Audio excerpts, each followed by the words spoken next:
وانويا ليمن أرحمه وانويا ليمن أرحمه.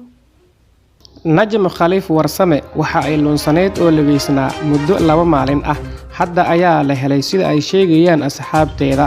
gabadhani oo ku caanbahday magaca Mrs World waxa ay TikTok ku soo gudbisaa muuqaalo baalmarsan anshaxa suuban ee Soomaalida lagu yaqaano waxa ay barteeda TikTok ku soo gudbisaa muuqaalo qobka ciyaar ah walow maalmihii u dambeeyay ay soo gudbinaysay muuqaalo ka duwan kuwii hore ay u soo gudbin jirtay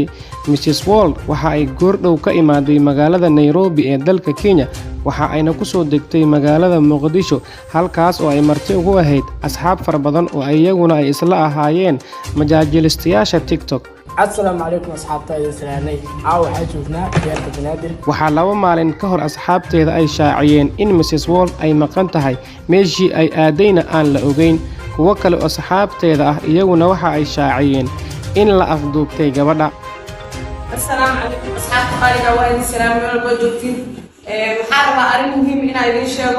حالة شرط الصور واسع عن بدأ أذكر عنه حالة حفلة أسرع جوجني تلفون كذي جاجر كذا أنا يقدر تخفى بناي كنت أجنبي هذه سيدي إلا هذا كان كلها يا حرب كيف بحث عن الداي ولا أفضل قارب حداي والد قارب حداي ولا يستا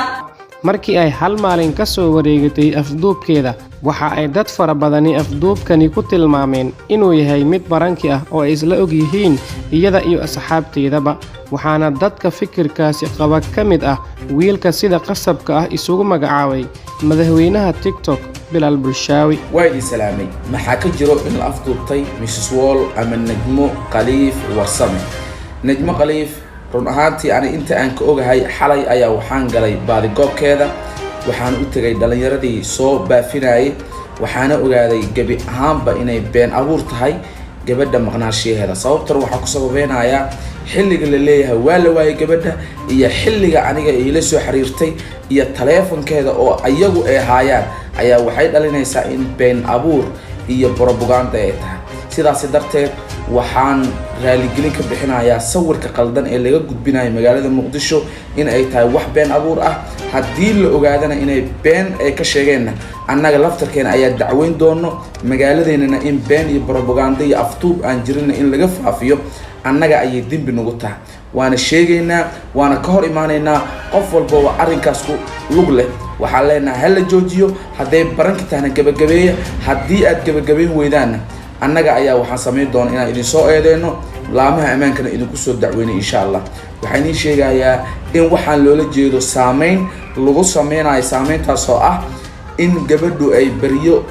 TikTok laga xiray TikTok-gaasna maalmo ay ka maqnaan doonto sidaas darteed la rabo in la buunbuuniyo magaceediina kor loo haayo waxaan idin sheegayaa in waxaas la joojiyo been abuurkii propagandada la damiyo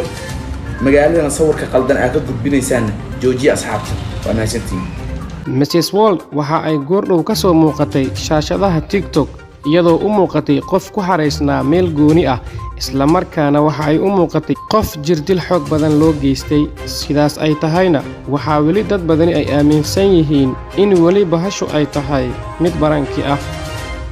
marka labaad ugu dambeyn walaasheen Mrs World waatana ayadoo caafimaad qabto oo soo laabatay 2 maalin kadib ilaaha maad iska leh asxaabta aad ama santiin walaasheen Mrs World asxaabta maxaa leedahay ما سنتين عن دها أصحاب ماشي صب سلامة وصل بود عنينا مش وصل في أنا قد أنا كنت موجودين بس كان إسكهر لا وصل بدها وصل بأنا أكرمت حيتها هنا كهر للنجار أمي ماشي صلوا سلامة مرة أنا هدي ولاشين نبض قبتو عافمات كده تاني والله سأنا قبضا إن شاء الله ويحي كلنا قدالا كسو قادونتين وما هتسنتين